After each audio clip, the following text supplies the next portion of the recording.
A warm welcome to everybody here and a special welcome to all who will be joining us online. Sie sind herzlich willkommen.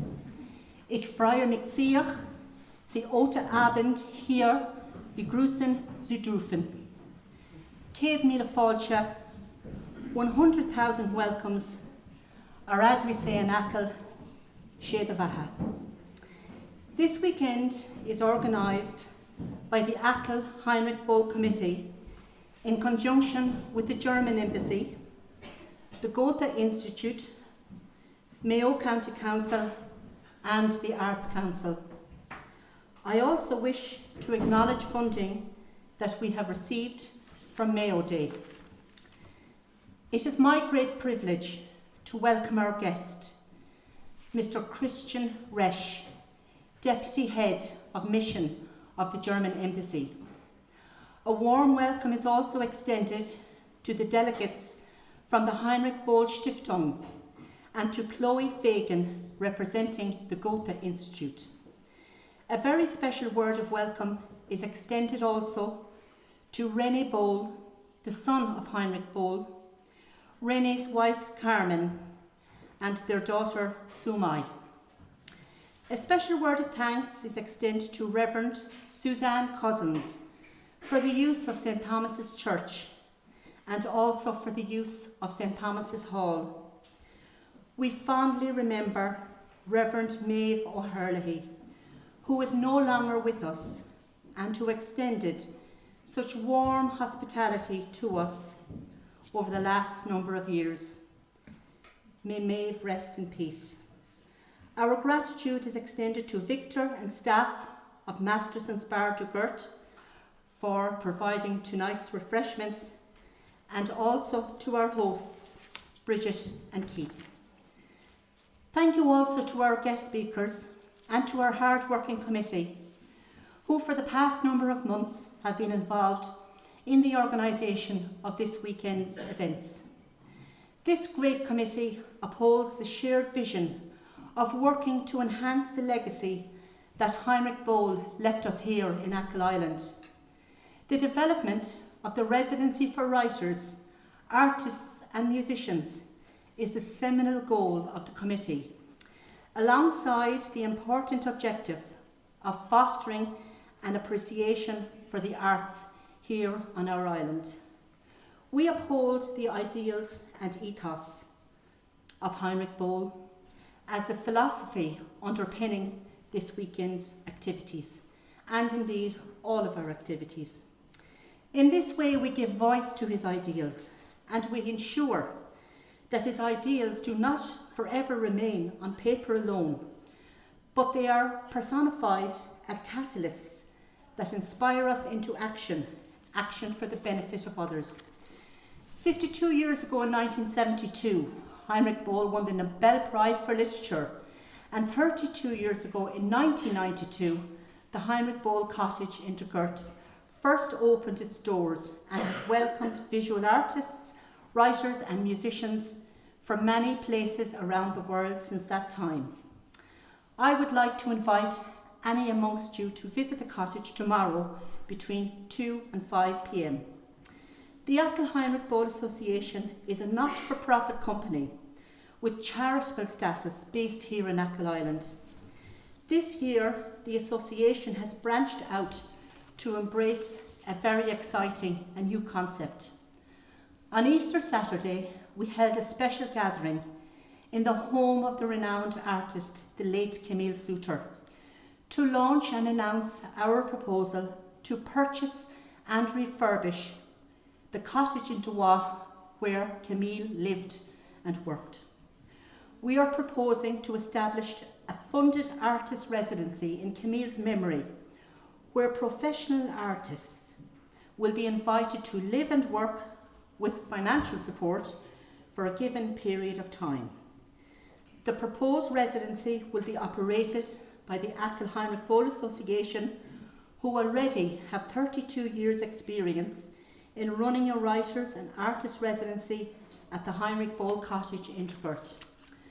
However, our dream for the future of this house and studio will only become a reality with public help and financial support, and we will be grateful to all who will support us and make our dream a reality. As well as honouring and remembering Heinrich Böll, the underlying theme underpinning our weekend this year focuses on conflict in our world today, hostilities between peoples and communities, and also the ever-present struggle to protect our natural world. This weekend gives us the opportunity to reignite and to continue the debate concerning the promotion of peace in our world and the protection of nature. Conversations such as these are necessary to bring awareness and change in light of the many threats faced by our world today which impact all of us. What would the Nobel Prize winner think about how we are addressing these challenges today to our world placed in front of us? One may pose the question, why does showing respect for the dignity of the person and respect for the earth that we live on appear to be so difficult? A person's life cannot be understood properly without having an awareness of their beliefs and convictions. How do we live out our lives, both in our actions and in our choices, that will have a more positive impact on other people? How do we work for compromise in the midst of political tensions? Have we respect for those who share our outlook and those who do not? And have we the capacity to stand in another person's shoes? In this light, President Michael D. Higgins affirms bringing a particular sensitivity and generous approach to inclusion with regard to the perspective of the other. Paving the peaceful path may appear difficult in our frantic world where life's pace seems to get faster and faster. However, there are still 24 hours in a day, and there are many constants in our ever-changing world. The sun always rises in the east, the North Star shines bright in the sky, the harvest moon in September glows its brightest, and the lark loves to sing high in the morning sky. Like the North Star, can we be a constant and reassuring presence in our service of others, and be peacemakers in our homes and in our communities? Like the rising sun in the east, can we bring light and help someone to find peace in the present moment and to help them end the struggles, maybe even in their own mind? Can we bring joy like the singing lark? And can we brighten someone's darkest hour like the shining harvest moon? This weekend, we will touch the lives of others, and after we leave, will people say, I felt all the better for meeting them? I will conclude with a little piece that I once read and that I think holds special meaning. It says, people important to you, people unimportant to you, cross your life. Touch it with love and carelessness and move on.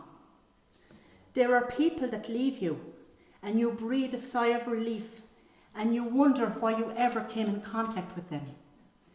There are people who leave you and you breathe a sigh of remorse and you wonder why they had to go and leave such a gaping void. Children leave parents, friends leave friends, acquaintances move on. You think on the many who have moved into your life with hazy memory. You look on those present and wonder. People move in and out of each other's lives and leave their mark on the other. You find that you are made up of bits and pieces, of all who have touched your life, and you are more because of it, and you would be less if they had not touched you. May you be able to accept the bits and pieces in humility and wonder, and never question, and never regret. Thank you for listening.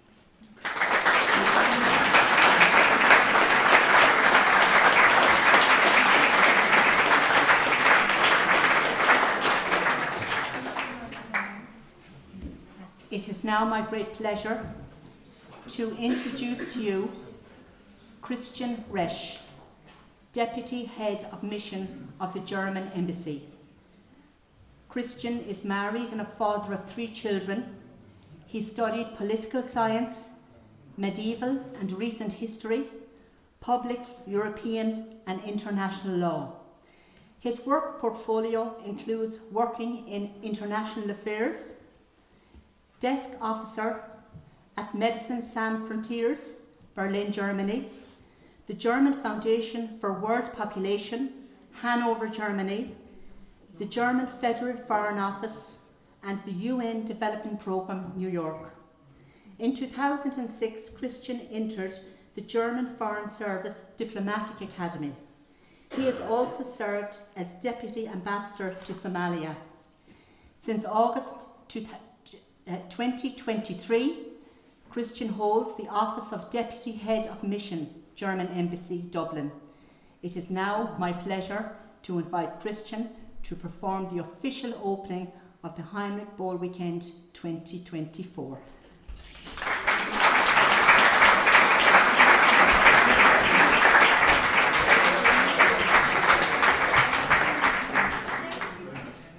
Good evening and schönen guten Abend. Thank you, dear Kathleen. Meine Damen und Herren, ladies and gentlemen, dear friends of Heinrich Böll. You see me standing here with a great deal of joy, of course. I'm very pleased to be around, and also with a lot of humbleness. The joy, of course, comes from the fact that diplomatic life may sound very posh and glitzy, but as a matter of fact, a lot of that happens in an office, writing speaking points for ministers or state secretaries, doing dull reporting and all of that, so you can imagine. But events like this event tonight, these are really the events that make my life as a diplomat very special. And I thank you for being with you, and I thank you for the invitation. Basically, whatever you have said already, Kathleen, took a bit away from what I wanted to say. You have mentioned, for instance, that I worked on Somalia. Before Somalia, I worked on Sudan. So for most of my now 18-year diplomatic career, I worked exactly on crisis prevention, on conflict resolution, on the things that you have also mentioned that were so important to Heinrich Böll and his work. But I will get back to that in a moment, because not everything that you have said, or not what you have said, didn't take away everything I wanted to say.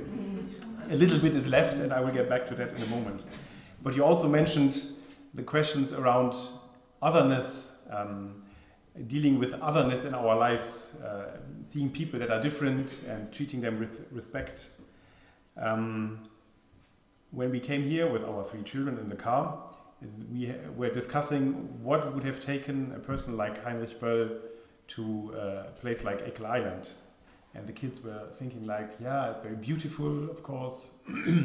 And then we tried to take them back to life as it may have been in the 1950s in Cologne, and life as it may have been in the 1950s around here. And definitely we would see a lot of things being different, a lot of otherness around, maybe culturally between the urban life and the rural life, and maybe very many other things. So I think that this may have been or at least that's how I tried to explain it to my kids, that may have been something that attracted Heinrich Böll here. Looking at the world today, and looking also at my work today and the way I experience Ireland, yes, things have changed a lot. So when I talk to visitors coming in and they have never been to Ireland, and maybe they have heard of the Irish Journal, I tell them, if you have read it, everything is completely different now. So don't forget about it, but just turn it around in your head. So maybe superficially looking at the way Ireland has developed, maybe we could think that 90% are the same, especially when you look at Dublin and compare Dublin of today to Cologne of today, for instance. But the longer I live here, and I've been here only for 8 months, so much still needs to be discovered. But the longer I live here, and of course I'm curious, I try to find the things that are not obvious, I try to go underneath the superficial observations, I realize, okay, there is still things that remain distinct and that are different. And this is of course what makes my job very interesting, but this is of course something that can be inspiring. It can also be annoying sometimes, that's also possible. And especially if you look at the way the general public in Ireland sees world politics, maybe 90% are really the same way as we in Germany would see it, or if any generalization is allowed. But still there is a 10% that are different. And that's of course what makes my work interesting. I want to see it, I want to understand it, I want to understand why. I want to explain it to those who come visiting. And that's the best thing of being a diplomat, I feel challenged in my own way of looking at the world. Because things that sound completely weird if you look at it from a purely Berlin or German perspective, the moment you dive into a different society, things are not that clear any longer. Things are more into the shades of grey, where you think like, yeah, okay, I thought that was completely stupid, but looking at it closer, looking at it from a different perspective, I really get where you are coming from. So, yes, it's not the same as it was many, many years ago. Things have changed, and yes, there is a sense of assimilation. Young people, they move, they study here, they study there, and that of course leads to a certain degree of assimilation. However, and I think that's a challenge of the modern world, to maintain a certain distinction and to continue to develop it, and at the same time not to remain static with that distinction. To develop it, and to develop it with, and that's what you said, and I'm picking on what you said, to do that in a mutually respectful way, to accept otherness, to be inspired by it, to feel challenged by it, but to respond to that challenge in a constructive way. And looking at the world as it is today, we see that way too often that just doesn't be within human capacity to do that. So let's feel inspired, let's feel challenged in a positive way when we go to other places, when we meet other people, when we move to other countries, when we knock at our neighbor's door maybe, and try to see the distinction as something that can take us to the next level, and not something that we need to judge or change or alter in any way. This, and I'm quoting now, which is very easy for a diplomat, I'm quoting now the foreign minister of this country, the Taoiseach, who very much surprised me in a seemingly dull speech at the beginning. But then I thought, wait a minute, this is something I really didn't understand. I went back and I asked some colleagues around, they also said, I didn't really get what he was saying there. What he said was, he mentioned the Blasket Islands, the Blaskets, and a certain form of literature that had developed there, and that some of it was really inspired by Boccaccio's Decamerone. So even if we are talking about very distinct, areas, very distinct philosophical landscapes, the Blasket Islands on the one hand, Renaissance, Florence on the other hand, there is something that can mutually inspire, as different as it may be. And then I thought like, wow, small things like this, small comparisons like this, small intellectual challenges like this, where everybody thinks like, what did I not just hear now? This is really something that I would hope will happen also during this weekend.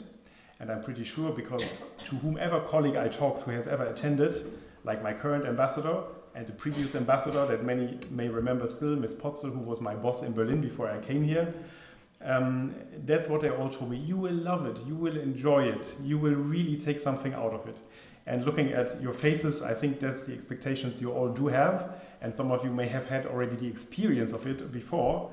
And taking this into mind, I'm very, very pleased really to be with you, and I'm very, very pleased to be opening officially the Heinrich Böll weekend. And I wish you really a very, very fruitful exchange of views.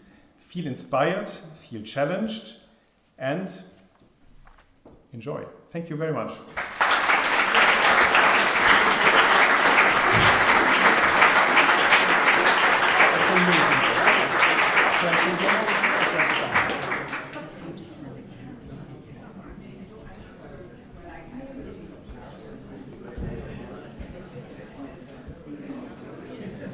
thank you, Christian, for your address and for declaring the Heinrich Böll Weekend 2024 open.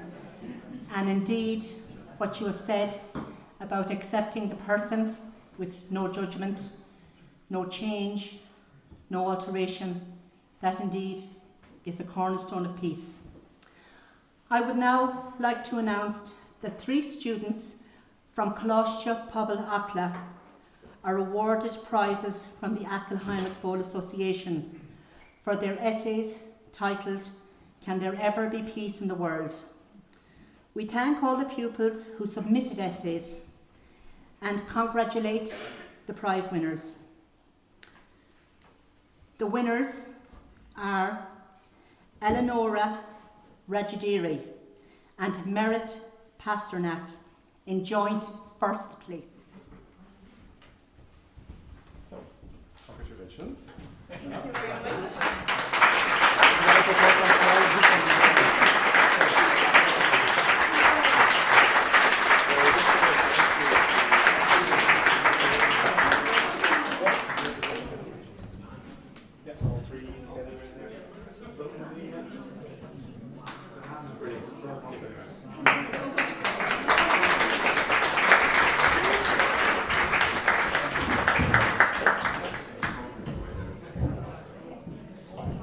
Congratulations, Merit. Also, in joint first place, Eleonora Rajadiri. Eleonora can't be with us tonight. And Merit Pasternak. Well done again for your fabulous essay. Thank you so much. Anthony Rice received second place. Anthony isn't with us tonight. And Mikey Wilson was placed third. We thank their teachers, Kevin Egan and Doreen O'Connor, and we congratulate all of them for their wonderful work.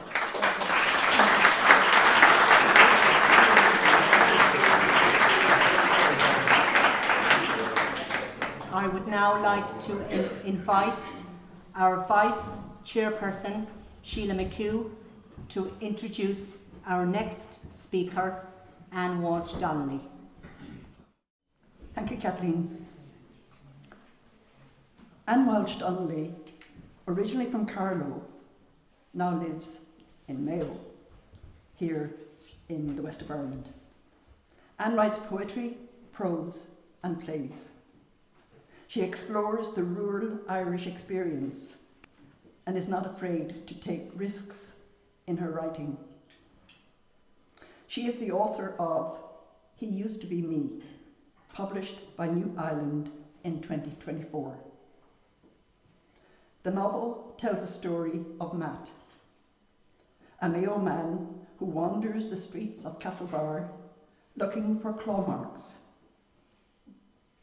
In lyrical prose, Anne explores the complex working of Matt's inner life.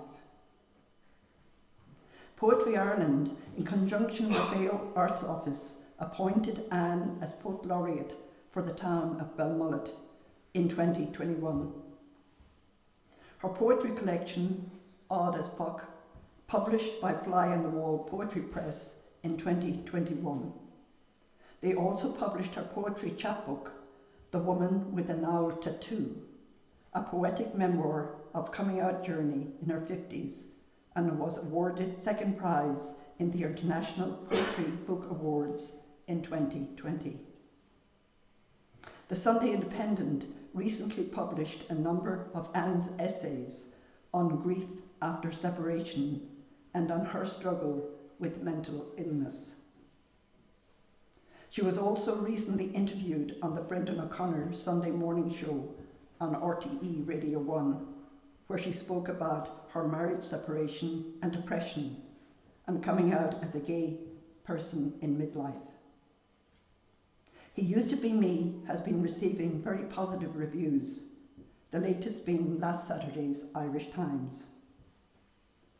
It gives me great pleasure to introduce to you this evening Anne Walsh Donnelly to read from He Used to Be Me.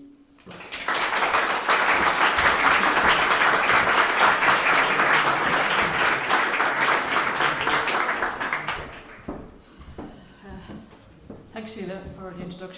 thanks to the committee, the Heinrich Böll Memorial Weekend, for asking me to read here tonight. I was wondering up to about 10 minutes ago as to why I was asked to read here, until I heard the beautiful words from Kathleen and I can't remember your name. Sorry. Kathleen talked about being made up of parts of people. That really struck home to me as a writer. And then you were talking about the outsider and individuals and not judging people and accepting people. And that just speaks very much to my writing, in particular to my book, He Used to Be Me. So He Used to Be Me is a novella. It's about a character called Matt. And he is a type of person that we all know and we all see walking the streets in any town in Ireland. They're just that bit different. They're maybe odd, quirky. In Matt's case, he's going around Castlebar looking at the ground. Now, he is fictional, and I have to keep saying that because sometimes, because it's such it's really a common story of a lot of people in Ireland.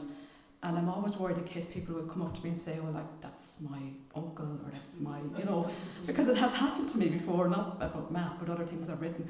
So it is fictional, but it's just a very common story. There's been lots of bits of experiences and people that have influenced the writing. One is a character, a man that walks around Castlebar every day. I see him walking around the roundabout. He has a high-vis vest and he's looking at the ground. I've seen him for years, and I always wonder, like, what's his story? How has he come to be here? What's going on in his mind? I'm very curious about people and what their backstory is. And I've also worked in Atlantic Technological University, ATU, in Castlebar, which was once a psychiatric hospital, St Mary's Psychiatric Hospital, as some of you probably know. And that was built in the 1860s, and I think at some stage it housed maybe more than like 12,000 or 1,200 patients at its height. And when I came to Castlebar first, we occupied part of that building, and the psychiatric hospital was still operating, so we shared the building with psychiatric staff and patients. And some of the older patients used to come into our part of the building because for them it was their home. Like, they didn't kind of realise that there was now a place of learning, third level. But they'd come in, like, and they were grand and could walk around and go into the staff room and have a cup of tea. And I used to wonder how did they end up here? What was their story? Where did they come from? And that was kind of on my mind a lot, and started to come true when I started writing 12 years ago. And interestingly enough, my office in ATU was once a patient's cell. That's just mind-blowing, and I think sometimes maybe subconsciously I've absorbed the stories that the walls hold, because the walls hold a lot of stories in St Mary's, which is now ATU. So that's kind of where Matt came from. And as I said, he's different. I don't think he's a character that doesn't appear often in Irish literature. That person that's different. And that's why I suppose I wanted to bring him to life. And it's really kind of about seeing beyond the surface, seeing beyond the man on the street or the woman on the street, whatever way they're dressed, what colour their skin, seeing beyond, going deeper. And that's what I've tried to do with Matt. The story is told in his point of view, so it's told in a man-child voice. And my challenge when writing it was to get out of Matt's way. So let Matt tell his story without me trying to impose my writer's voice on it, as it were. And that was a struggle at times when I was editing. I had to go back and say, well, no, Matt wouldn't have said that, so I had to go. So that was a challenge. So anyway, I'm just going to read some bits from it. It's written quite poetically, so it's actually quite easy to read. And I hope it's as easy to listen to as it is to read. So we're starting off in the beginning where he's walking around Castlebar. I sit on the stone that will mark the bed of my bones. You'll find they used to be me soon, flat body washed up, wrinkly skin, no silly grin. You'll say what a waste of a life. Tut-tut sounds jump out, dangle like worms from your closed mouth. You'll make my letters, M-A-T-T, sound of steel on granite, tap tap with your chisel. What about D-A-F-T? You'll conveniently forget and say, we were never that cruel, surely. And what about the Matthew you never knew? After a few prayers, you'll slurp your stout, breathe out, God rest his soul. Me, I'll jump on a white horse and fly to Tiernan Oak. So his brother died when they were both 10, his twin brother, and that affected him a lot in his life and his family as well. You call me Daft Matt, daft old man. Say I've no face. You must think I've no ears either. I feel your eyes on me, staring at the crown of my head, lice playing hopscotch on my scalp, and hump on my shoulders as big as Nathan Mountain. I'm not as mad as you think. I've good reason for looking at the ground, and no, I haven't forgotten how to look up. I'm searching for the claws of the Cauga, ones you call devil's feet. I've holes in my soles from walking to town. Even the claws in the shoemaker's shop are gone. They've leaped off the walls to escape your grimy gunk and big bulldozers. Claws jump off Castleware walls, race hell scale through grey streets, unseen, unheard, untouched. Odourless, vapourless, senseless. I'm standing on the white line in the middle of Main Street, turning my head this way and that. Car horns blow, their bumpers with faces like castrated bulls. There's a smell of Dugort rising from manholes. Have they drowned in the sewers?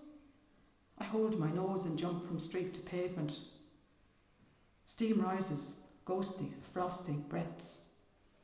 Stop taunting me, I'm not daft, I just want my Cauga claws back. And no, they're not devil's feet. Nobody wants to see a devil's foot. I used to think those claws were the only things that kept me above sea level. So I get back then to his childhood and he's telling us about what life was like a child, and he was called Matthew, but people are calling him Daft Matt and they don't see what's behind the Daft Matt. Well, I tell you about the Matthew you never knew.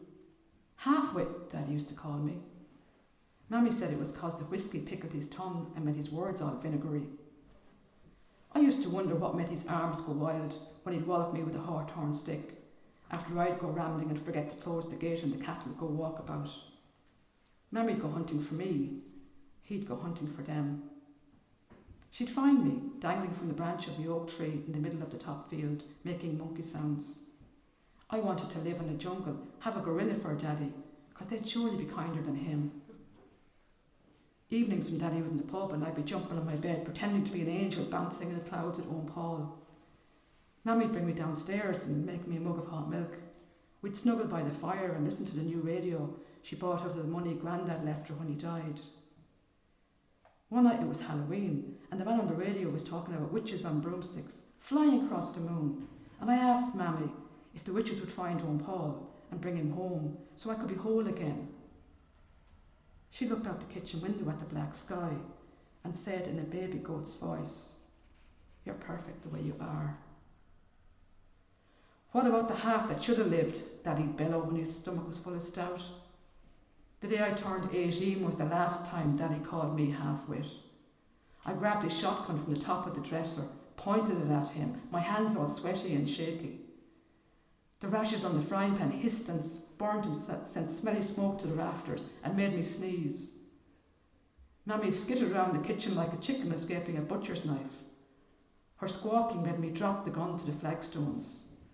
Daddy roared, "It's time for him to go."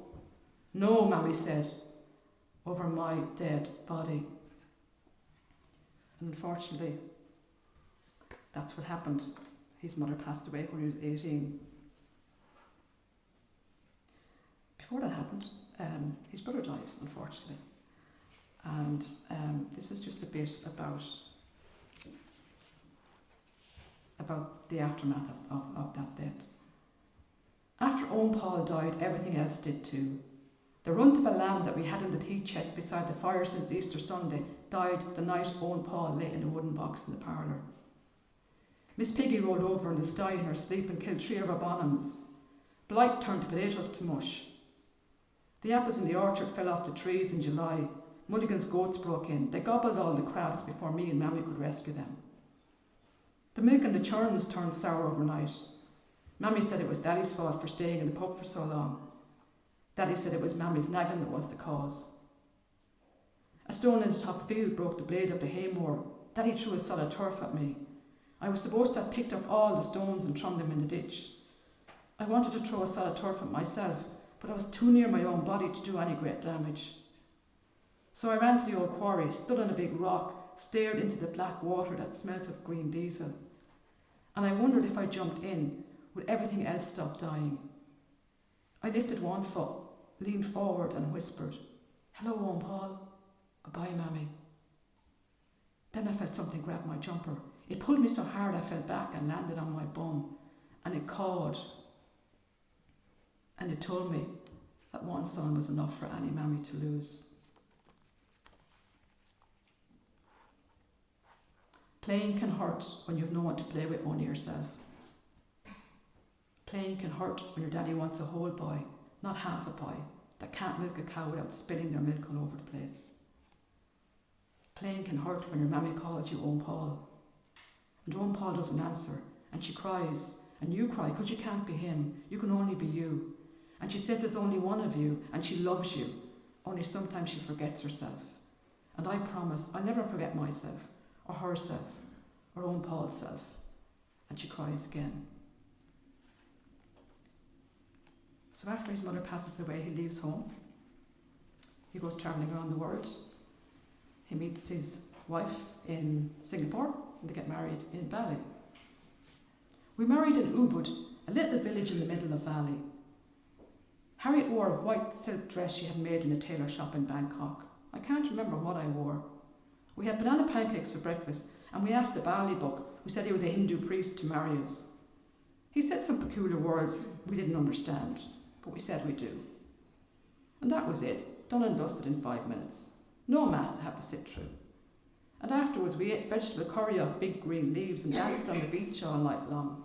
And the local lads thought we were mad, but we didn't care. And Harriet wore pink and purple flowers in her hair. And back in Mayo the very same night, Daddy's heart stopped. So they had to come home, take over the farm, and they had 2 children, and life was going reasonably well, until he fell. It was a Sunday morning and the children were fast asleep. Harriet and me lay in bed just after I'd made love to her, and I knew she enjoyed it because she meowed exactly like our cat did after she'd had some cow's milk. And for 5 minutes I felt like the king of my house. "Maybe we could skip Mass for one Sunday," I said. I didn't say I couldn't stand the way the priest looked at her dress every Sunday, and I couldn't stand the way she looked at him. I didn't tell her about the pounding in my head that made me dizzy when he preached about love being kind and patient, about love not being jealous, about love being trusting, about love not being angry. Instead I told her I had an awful headache and wasn't fit for Mass, and that the fence in the 3-corner field needed fixing. As soon as the car left the yard, herself driving and my son and daughter standing on the seat, waving out the back window, I ran to the stable, jumped onto Grey, forgot about the saddle. We galloped and galloped over thorny hedges, mucky dikes and stony fields. But I didn't notice any of it. And I'm sure there were cawga cawing, and maybe even a cawga pulling Grey's mane, trying to slow her down. But there was so much going on in my head, and the picture of Harriet, and the way she might be looking at the priest, and the way he might be looking at her when he preached his sermon. There was nothing else I could hear or see or feel. And then I got to thinking about who I loved the most in the world. Owen Paul, Mammy, Harriet, son, daughter. And 2 out of 5 are gone, and maybe soon it might be 5 out of 5. So he falls, ends up in hospital, and he tells us here about what happens next. They said I wasn't sick enough to stay in St. Luke's, but I wasn't well enough to go home. "What will we do with him?" said the matron, her hands going up and down like planks of a seesaw. "There's only one place for him," said the chief doctor, "St. Mary's." No. Great granite bricks, black wooden door, green clock tower, iron bars in the window. A blast of heat and bleach would hit you in the face when you stepped through the floor and put your foot on a floor as shiny and as slippery as a river eel. And once you were in, there was no way out. So he has, as we'd call them today, lots of roundy birthdays in St. Mary's, and this is just a piece about when he turns 50. The day I turned 50, as soon as I was dressed and had my breakfast eaten, I snuck into the day room, even though we weren't supposed to go there until 11 o'clock. And I waited and I waited. When the dinner bell rang, I shuffled to the dining room, gobbled my dinner and scurried back to the day room again. And I waited. Every time the big black front door's bell sounded, I jumped out of my chair, but it was never Harriet. And I waited, and I tried my very best not to cry, because I didn't want the other men laughing. Though I know some of them wouldn't even notice. When the nurse came to lock the day room before tea, I traipsed after her to the dining room, chewed on a ham sandwich, stared at the table and gulped my black tea. Then someone plonked a bun with a candle on top under my nose. "Happy birthday, Matt," said Mr. T. "You remembered." "I remember all my patients' birthdays," he said, in a voice that sounded just like Mammy's. So Mr. T is his psychiatrist, but he calls him Mr. T after Mr. T in the A-team. Those of you of a certain age will know what the A-team was. He fixed everything. So he was lucky in the sense that he had that one person. You know, I think we all say if we have that one person in our lives, that can be there for us when we need them. So anyway, St. Mary's closes down, as it did in real life. It does in the book as well, and he's rehoused into community living. And I guess he kind of was institutionalised in St. Mary's, as happened to a lot of people. And he talks here about his new house. "They put me in a house that I'm supposed to call home, in the middle of a huge estate, in my own tiny room, grey striped curtains on the window, blue duvet with white spots on the bed. No cracks in the ceiling, no other men snoring, no other beds creaking. Too quiet, and not at all as warm as the ward in St. Mary's. Some days I have to jump up and down to keep myself from freezing, and that annoys the carers. So they let me out to walk the town all day, every day. As long as you're back in time for tea," the woman of the house says. "Exercise is good for you," she says. So I'm just going to read a little, there's a lot of kind of little snippets of exchanges between himself and Mr. T. And they have a lovely relationship. Well, I think they have a lovely, I imagine they have a lovely relationship, and they do. So here's a little piece. "Even though it's a Tuesday and there's no cock crowing, I have to get out of bed. They're bringing me back to the hospital. Mr. T wants to see me again." "Have you given up, Matt?" he asks. I twist and turn in his big leather chair. He sits on his desk, knees crossed, looks down at me through the square glasses on his nose. Then he turns and looks out the window. I follow his stare. A big fat cloud that looks like a combine harvester cuts across the sky. We watch and watch. Then a white tractor follows, and then an old hay rig. "What are we going to do with you?" he says, still staring out the window. "Nila Isagon," I say. "Speak in English, Matt. I don't understand." So there is some Irish in the book as well, and it's usually when the Cága are chatting to him, they sometimes talk in Irish. It wasn't a deliberate thing on my part, it just evolved in the writing of it. So as we go along in the book, the Cága are kind of getting more vocal and not as kind, I suppose, as they were when he was a child, which shows, I suppose, the inner turmoil that he was going through. "I want to pause the cause of the Cága, stop them dragging me this way and that. Their natters, skitters, screeches muddle my brain, as mucky now as the bed on the bottom of the lake, where eels wait, ready to gnaw the trunk of me. I lie on the grass, arms spread out like Christ on the cross, legs as wide as a prisoner on the torture table. I pull clumps of the grass, throw them in the air, pull at my hair, wish I was a lion in a lair, and I could roar the Cága away. I twist and turn, jump, land on my knees and palms, cock my bum in the air, sway this way and that, gnash my teeth, snarl, wings flutter in the breeze. It's not the Cága. A robin lands on the ground beside me. Children laugh in the distance and I crouch down low. Daft Matt, said the Cága, they will still see you. Leave me alone, give me a minute's peace. Let's go to the lake, said the Cága. They're coming towards the end now. At the lake shore, a worm wriggles between my fingers. Don't worry, I'm not going to eat you, I say.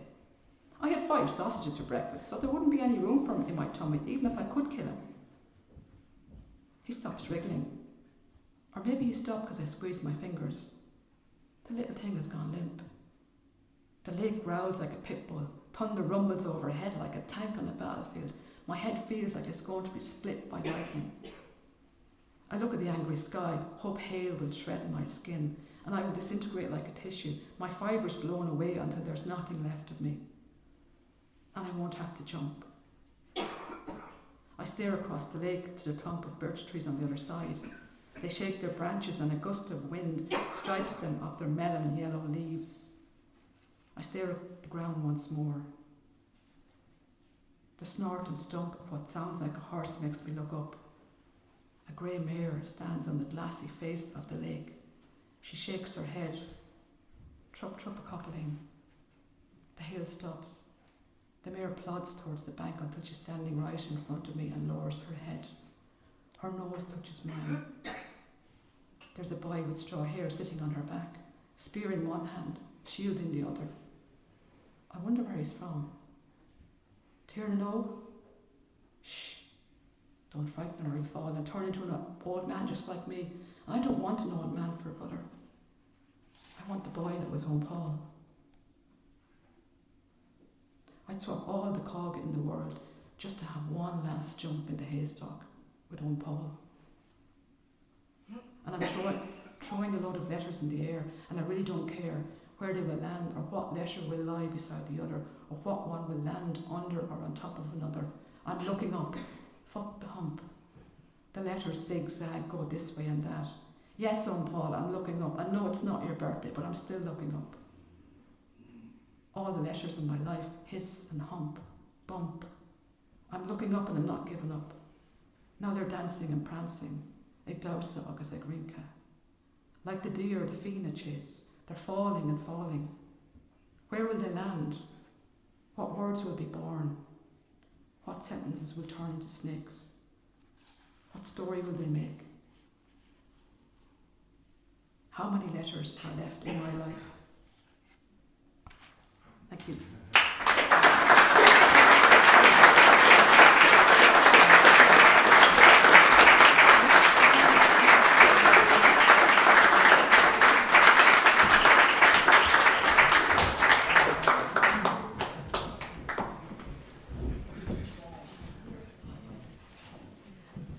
Thank you, Anne, for that wonderful reading, and it has really left us all spellbound. And in her life and in her picturesque portrayals in her writing, Anne's stark honesty will give us the courage to speak our truth as well. Well done, Anne. It was really, really wonderful.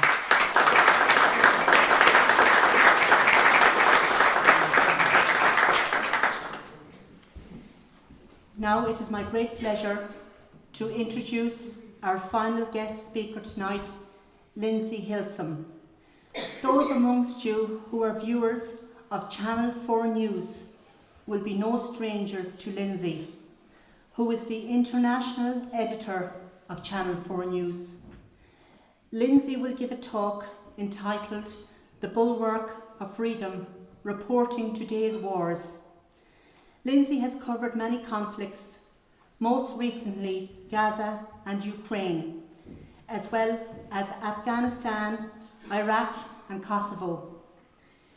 She has also reported extensively from Iran and Zimbabwe and was Channel 4 News China correspondent from 2006 to 2008. During the 2004 US assault on Fallujah, she was embedded with a frontline Marine unit, and in 1994 she was the only English-speaking foreign correspondent in Rwanda when the genocide began. Before becoming a journalist, Lindsay was an aid worker, first in Latin America and then in Africa. Her first book, Sandstorm, Libya in the Time of Revolution, was published in 2012. In extremis, the life of war correspondent Marie Colvin won the 2019 James Tate Black Prize for biography. I Brought the War With Me, Stories and Poems from the Front Line will be published in September. So please give Lindsay a very warm welcome.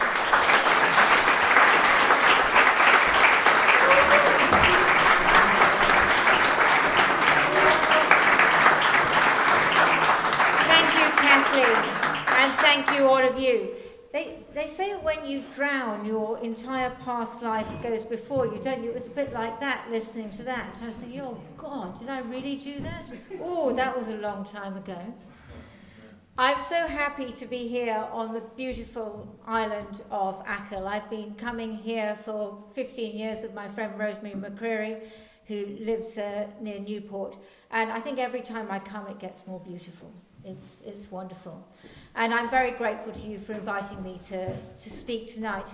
And I'm particularly grateful to Edward King, who came up with the title of this talk, The Bulwark of Freedom, which is a quote from Heinrich Böll.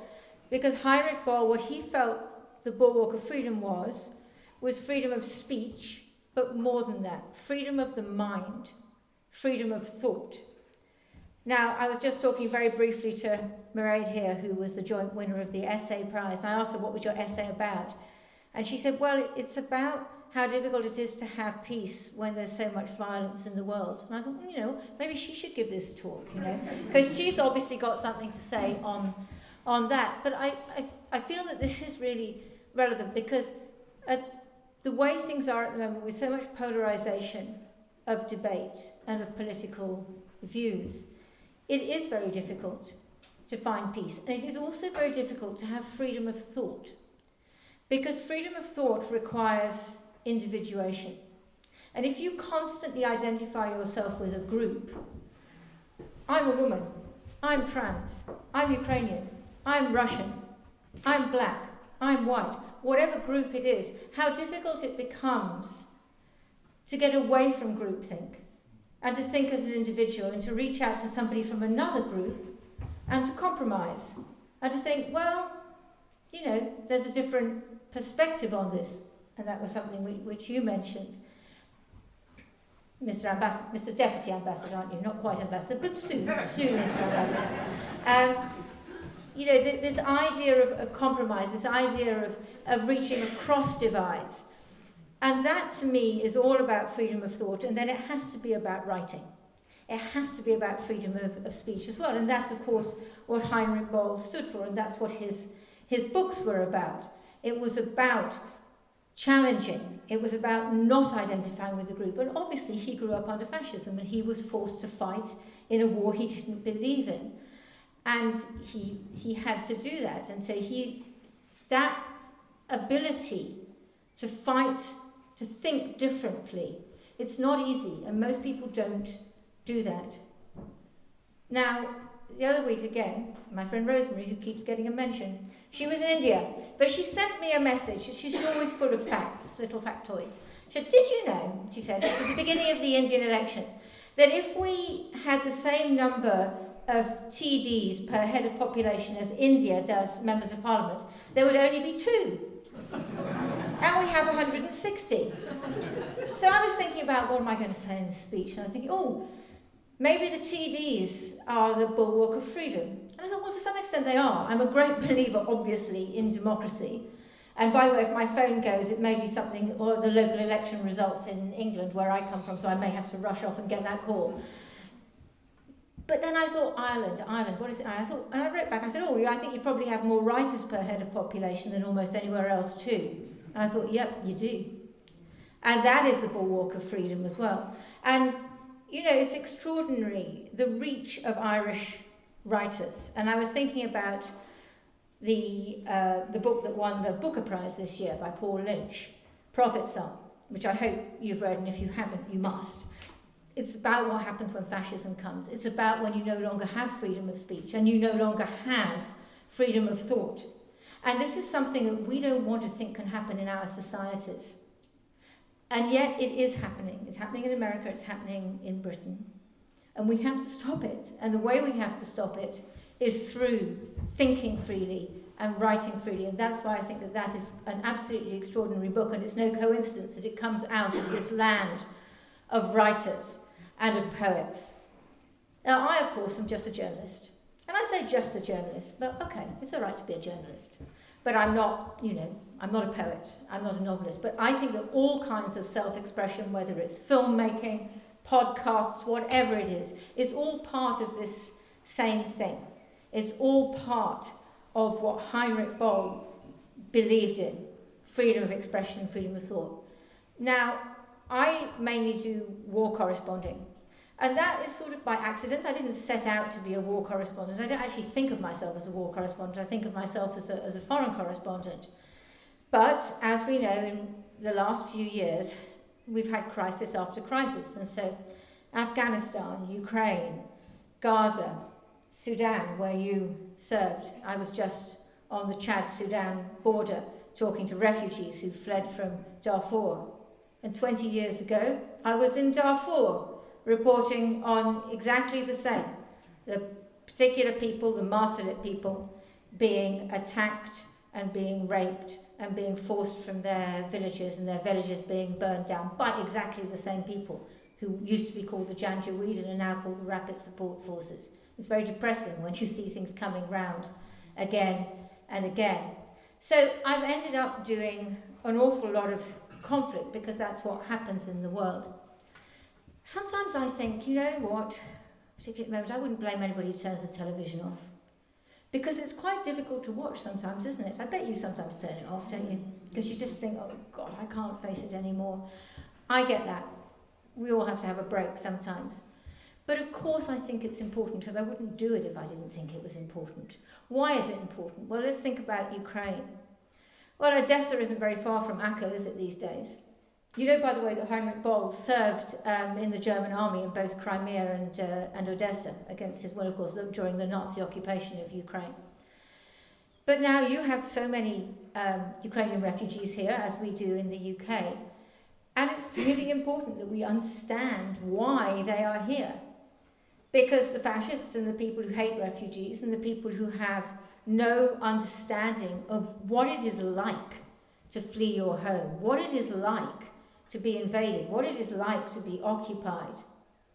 We have to resist that, and you resist it by understanding, by reaching out and understanding. And that, I suppose, when I'm feeling a bit fancy, is what I think my job is. I think that my job is to go to places and try and understand what's going on.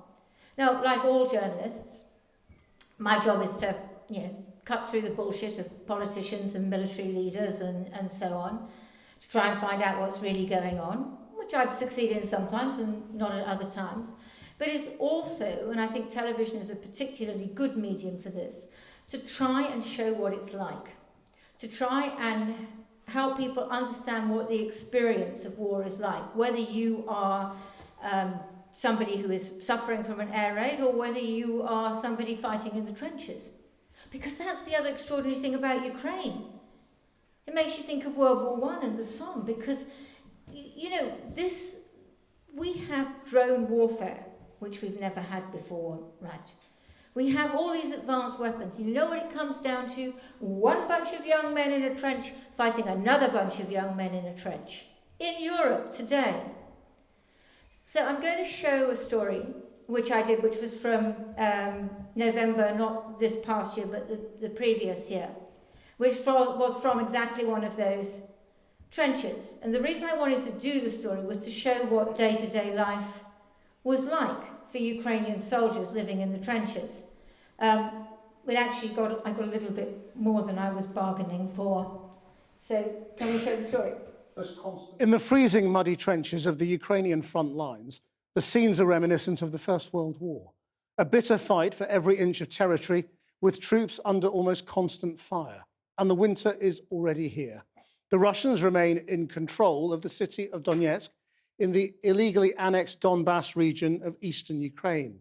But fighting continues to the west of the city as Ukrainian forces defend positions to prevent Russian advances.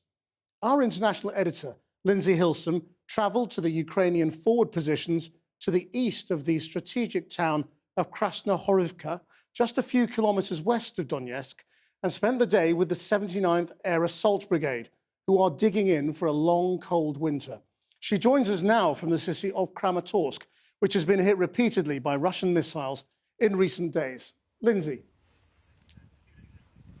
Krishnan, there's been a lot of talk of the fighting slowing down over the winter, but that's not what we've seen in Donetsk over the last few days. And President Zelensky said overnight that this is the most active battlefront at the moment. In the town of Bakhmut, there is street fighting. Across the steppe, the agricultural land, there are artillery duels. There are machine guns active all the time. And as we found out, in the trenches with Ukrainian soldiers, Russian snipers as well. Not the Somme, but Donetsk. Not 1916, but now in the 21st century. Ukrainian soldiers trudging through the splashing mire of the trenches. This is how it will be all winter, through rain and sleet and snow, inches of territory lost and gained. Enemy for 500 meters of our... So the enemy is just 500 meters away? Yes. That's not very far? Yeah. Bit too close for comfort? Yeah. Every soldier Yeah. have his fighting place. Vadim shows me a firing position. So every room. And fight. And fight, yeah.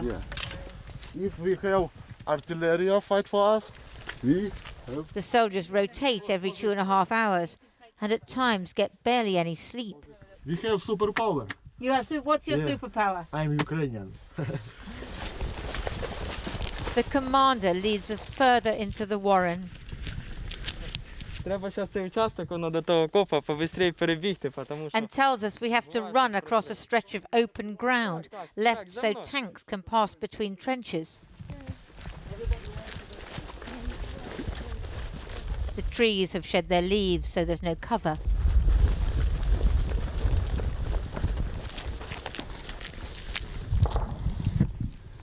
We can hear outgoing machine gun fire. In the deepest part of the trench, it's always night. Добрий день. How are you? And even the shortest soldier has to bend down to avoid cracking his head. Yuri shows me the location of an observation point. Так, це тут пулеметчик. And where the machine gunner stands. Це наш спостерігательний пункт. От там. О. Спостерігаємо тут. The Ukrainians don't just want to push the Russians back, but also to get them to waste manpower and ammunition. У нас ще є, я далі там покажу, трошки побільше.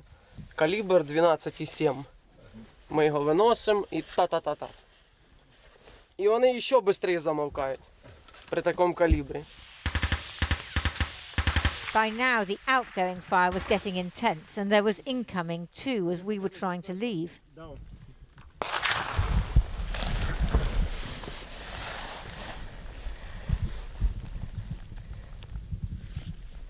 We've just heard sniper fire overhead. That was after all the outgoing from the Ukrainian machine guns. So we're just going to stay down here for a bit.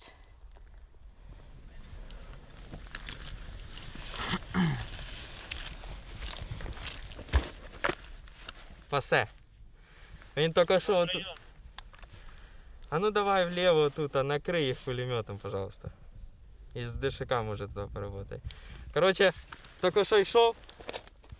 І якраз отут він дивиться сюди.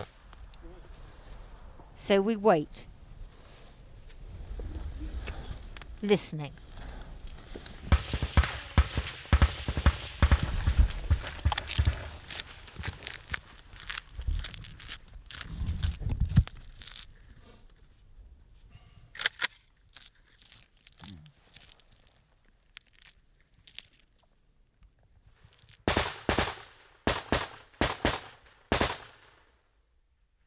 the outgoing machine gun fire from the Ukrainians is aimed at suppressing the Russians so they don't fire back. But the problem is that as long as there's firing from this position, there could be firing coming into us. And that's why we're waiting here in this trench and not moving. 3, 2. After a few minutes of quiet, it's time for us to run across the open ground to the other trench. All safe.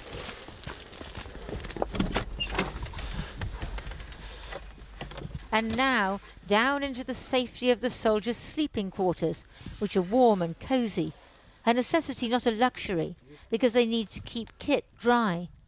And Vadim has a companion. We have a friend. No, Olyenka, the kitten, is just 2 months old. she is a good warrior. She's a good Yeah. fighter. Mouse.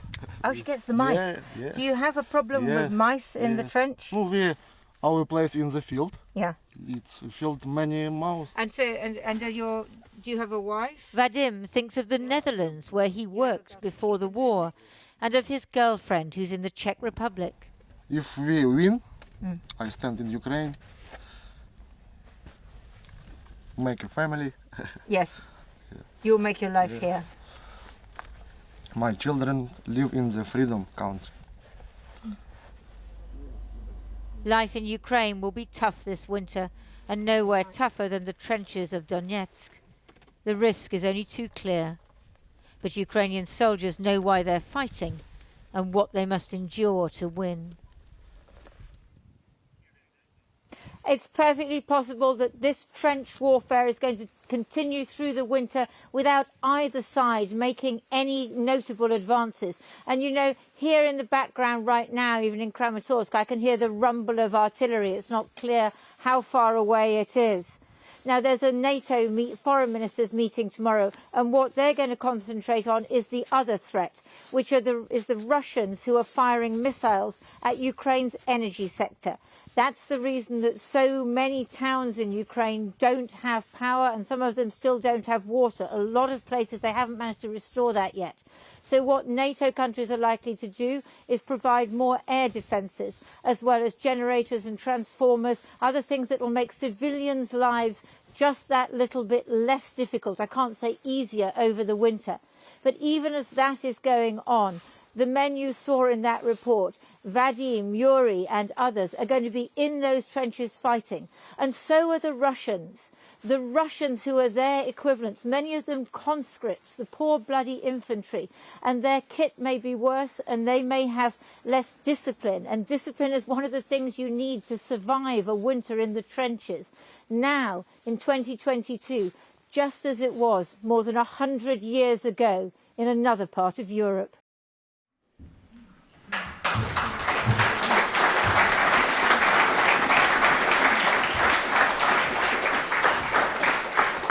There's a poem by A. Houseman, a very short one, which you might know, which whenever I see that piece, and at the time when I was in the trench I thought of.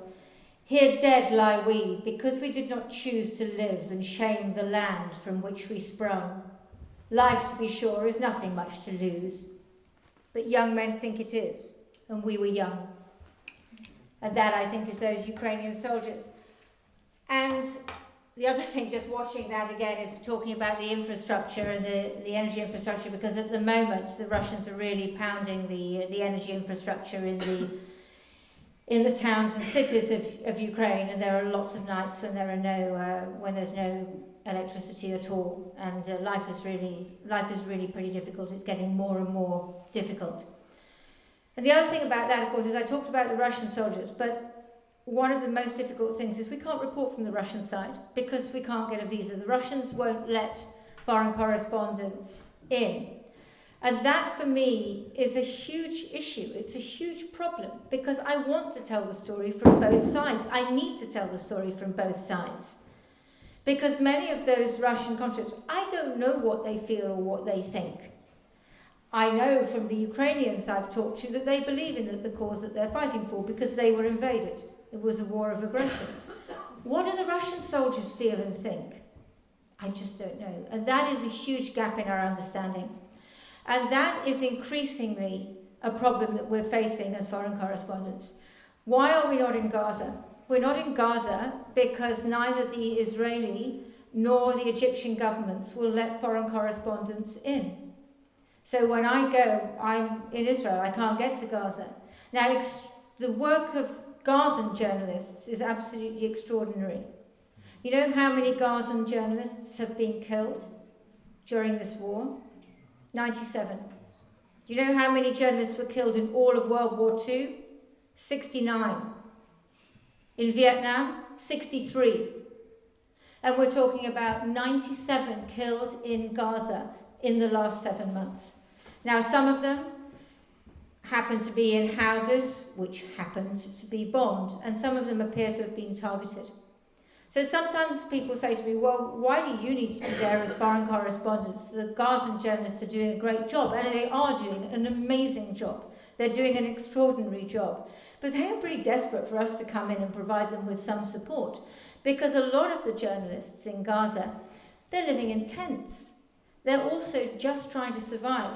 We at Channel 4 News, we have a local journalist there called Yusuf Hamash. And there was one point where we called him to ask if he could do some filming and so on for us today. He said, I can't work today because my entire family has had to move to Rafah, and I found tents for everybody, but today I have to dig latrines. That's what it's like to be a journalist in Gaza today. I wrote the biography of a Great War correspondent, Marie Colvin, who was killed in Syria in 2012.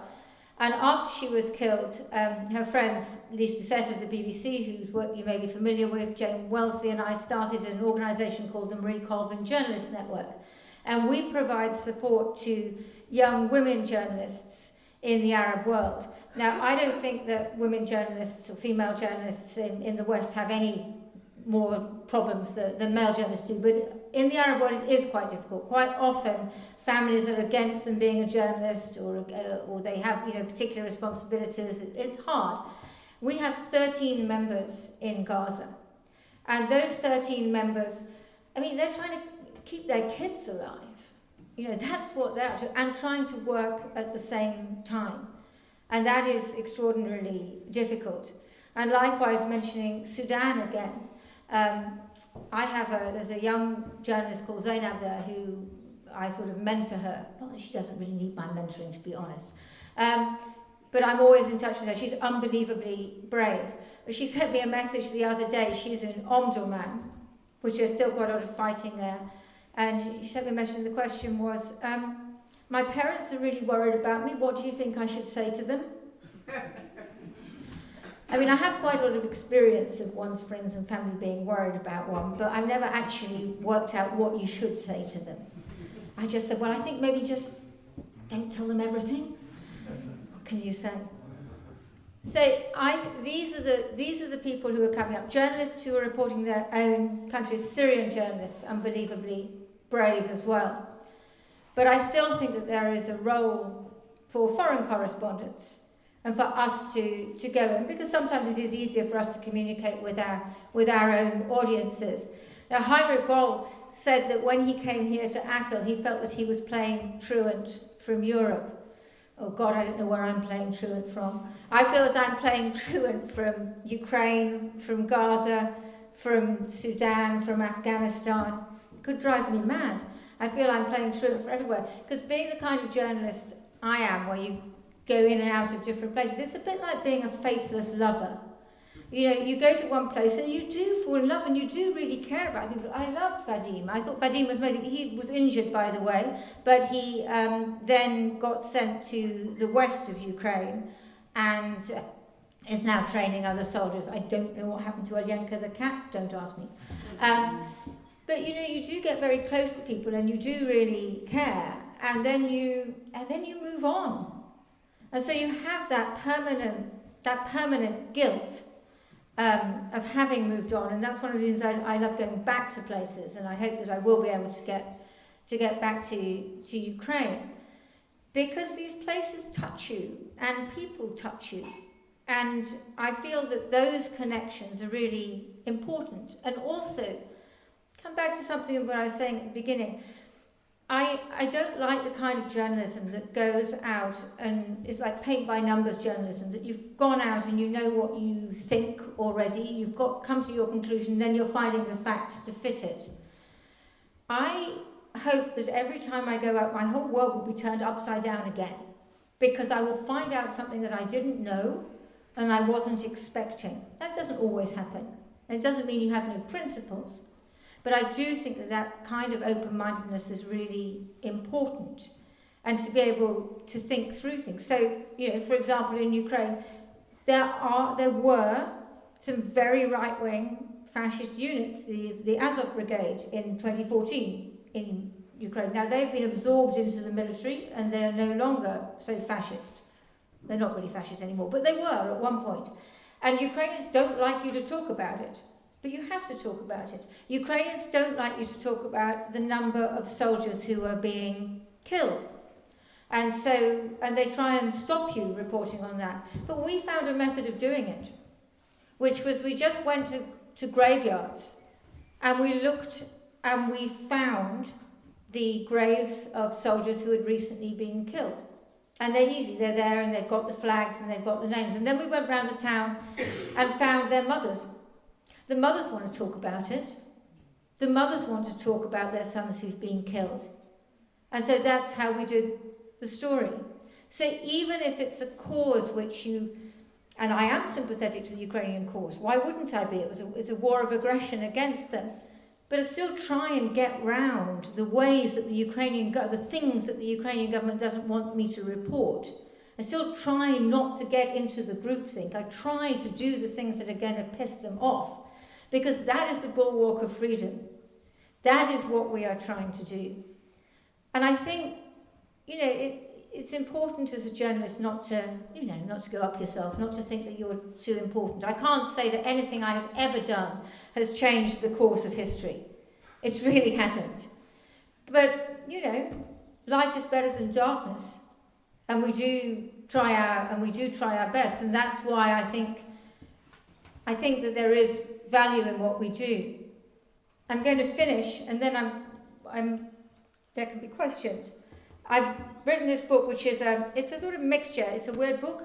It's coming out in September, and it's got stories of my own experience of conflict, and they are married with poems, not my own poems. Everything from Enhedwana, who was the first war poet, and she was a priestess, a Sumerian priestess, who lived in in 2300 BC, right up to Mosa Babutoha, who is a Gazan poet, who is just pouring out poetry at the moment, and via Siegfried Sassoon and so on. But I'm going to read a very short poem by a contemporary of Heinrich Böll, called Gunther Kunert. It's called Uncertain Survivors. When the man was dragged out from under the debris of his shelled house, he shook himself and said, "Never again. At least not right away." That, I think, is what Heinrich Böll was talking about with the bulwark of freedom. That's what I think, in Kathleen's words, should be the North Star. That's why I do what I do. Thank you very much.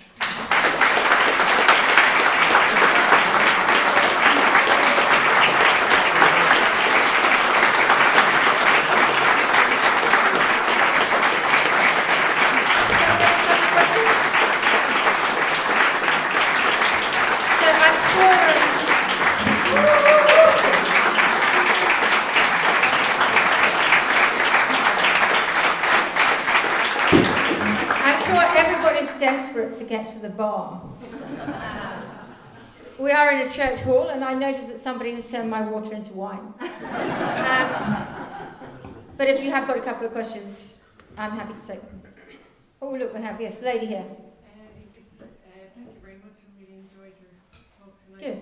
I'm just really, I'm sure you've been asked this before. Probably. Where have you come? Where have you found your brave? Where has that come from in you? In your life? Well, I don't think of myself as being particularly brave. I really like what I do.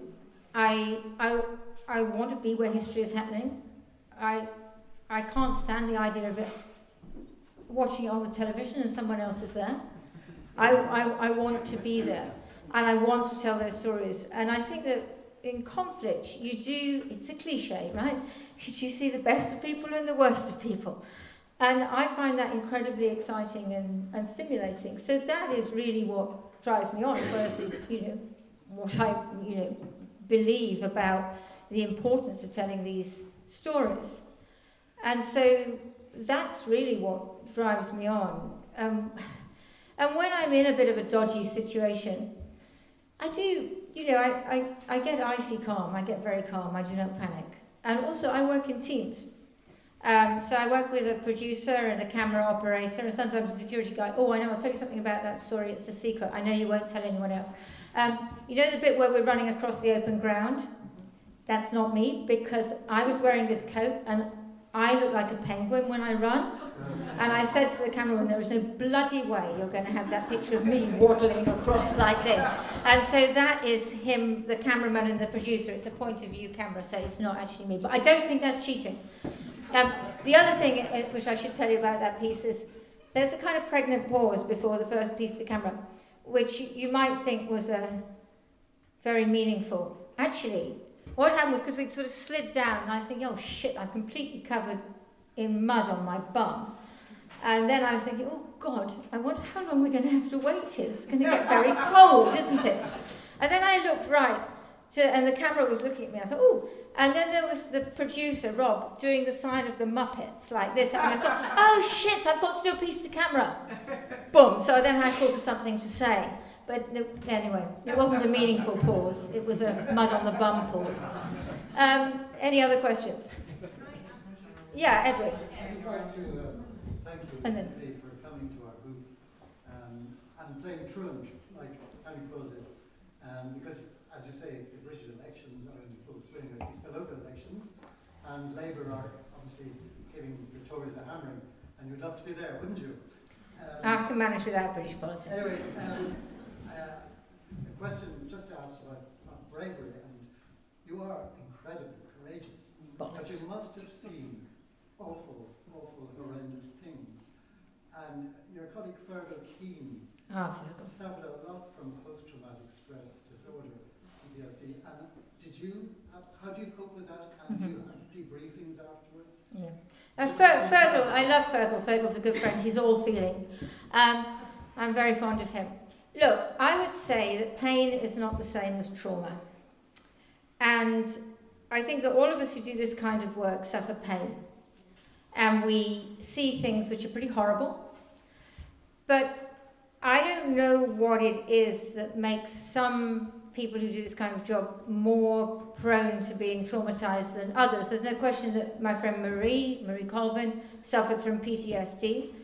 I often think it's to do with other things going on in people's lives. But if you look at anybody, if you look at firefighters, you look at police, the police, you look at war correspondents, all of these people, a particular percentage are likely to suffer from trauma, but most of them don't. Most of us don't. And I think that you do sort of learn to handle yourself. And you do have to kind of balance your life. And I could win a prize for the largest amount of money spent on the smallest garden. Because the amount so gardening is my therapy, and it's a very, very small garden. But it's pretty good. It's quite good. And so doing that is really important to me. Coming to stay in Mayo and to come visiting Achill, that's another part. And the poetry. I find that I always carry poetry with me. And I find that poetry expresses some of the things that I can't express. And I find that it does this strange thing, which is, a poet, something like, either of those poems that I've read, those two very short poems, you feel that somebody is expressing what you want to express, but you couldn't quite manage it, so it brings you closer. But it also gives you a certain distance as well. And that, I think, is really helpful. Yeah, any other questions? Yes, gentleman there? I'm a great fan. Oh, thank you. That's the first thing I'll say to you. That's very kind. You're all right. But what I really want to talk to you about or ask a question is about the BBC. Ah, the BBC. Yeah, the BBC. The BBC used to be, and I use the term advisedly, used to be a serious bulwark. I don't believe that's the case anymore. I think they have become seriously compromised by the relationship that is developing between them and the Conservative Party in England, and the pressure that's becoming from the Conservative Party. Would you like to comment? Because I'd be very interested to hear what you have to say. Look, I certainly think you have a point, and I think that the BBC comes under a lot of pressure, and it's very difficult. And when you've had a government that's in power for 14 years, that is extremely difficult. But then you have to remember that the BBC came under a lot of pressure during the Blair government as well, in the whole sort of period with Alistair Campbell. It's part of, it goes with the territory of being a broadcaster, which is a state broadcaster, which is supposed to be independent. I have a lot of friends who work for the BBC, and they are amazing journalists. Fergal Keane is one of them. Jeremy Bowen is another. Lise Doucette is another. And they are all really great journalists. And I don't think that anybody sits on them or tells them what to say or what not to say. But the BBC is absolutely huge. It's massive. It's not, tiny little Channel 4 News with 1 hour a day. And we at Channel 4 News, we're supposed to be slightly off Broadway. We're supposed to be slightly cheeky, slightly different, slightly alternative, but not too alternative. Whereas the BBC is inevitably going to be mainstream. So I do think there are huge pressures on them, but I still think that there is fantastic journalism being done at the BBC. Many of it by my friends. Yeah. Yes, of course. A very interesting documentary by 2 American retired war correspondents. And they talked about how they would go to conflicted countries and they would become embedded. They would go out in the field, and they talked about so many war correspondents who just stayed in the hotel and took in the papers, whatever that government wanted them to, fed the news. They never went out. They didn't take risks like you have taken. And how do you feel when you? I've seen that very rarely. Really? I honestly can say I've never ever seen that. The only time I've seen that is that when you have 24-hour news, so people like Al Jazeera or CNN or Sky, they, rooftop journalism. So, they always complain, those journalists, because they have to be on the hour every hour, giving the latest. We're really lucky at Channel 4 News because we just have this 1 hour a day, so I can always go out and do proper reporting and then come back with a story. But certainly there are journalists whose job, is to do on the hour every hour, and they don't get out as much as they want to, and most of them are really frustrated. And they're not taking dictation from anybody. They're usually using the wires and whatever stuff is coming in, but they aren't able to get out as much as they would want to. And the best of those organisations, what they do is that they swap people. So one day you have to do that, and then the next day you can go out and do proper reporting.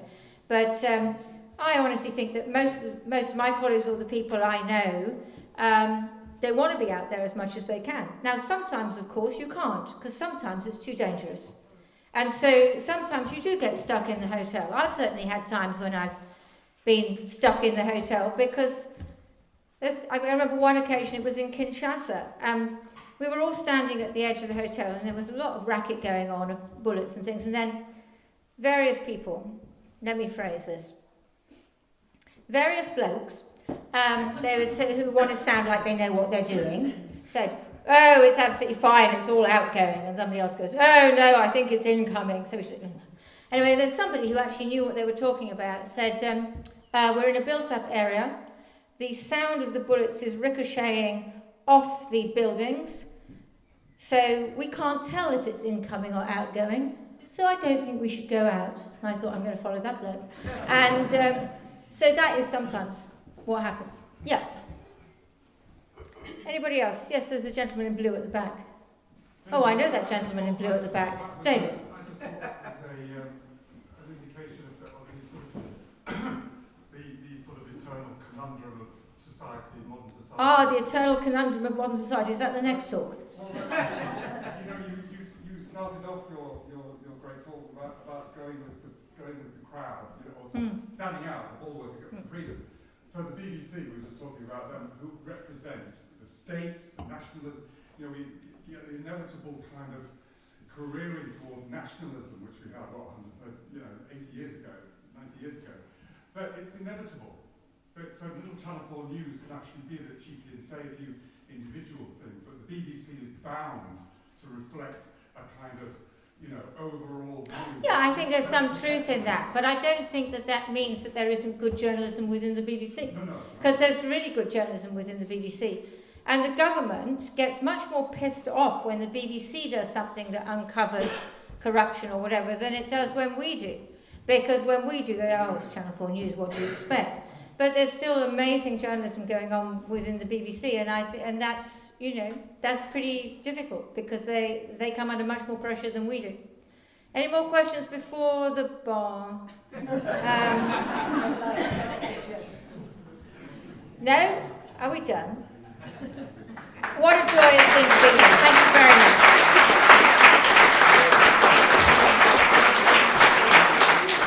Thank you to Lindsay for the wonderful insights into her superb work. Lindsay, what a brave, courageous and wonderful woman.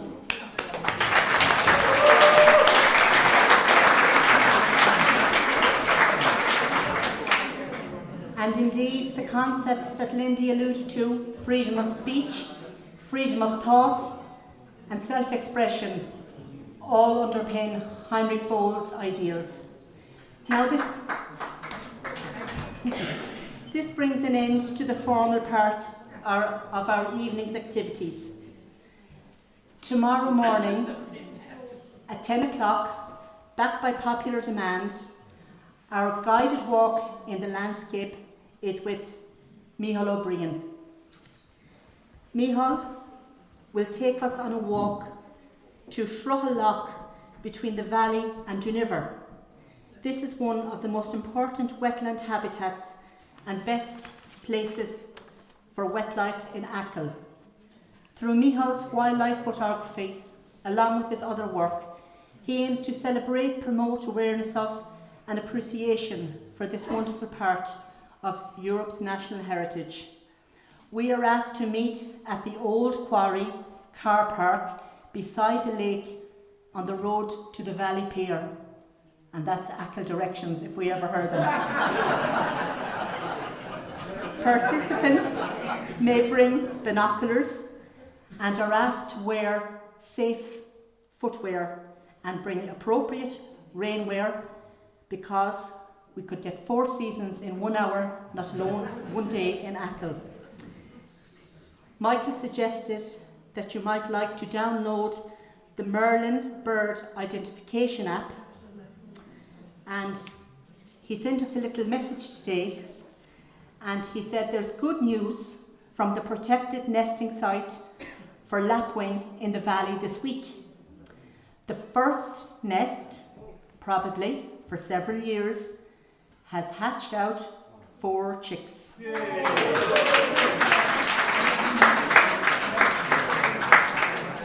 Congrats to mother and babies. Never let it be said, Lindsay, that breaking news didn't happen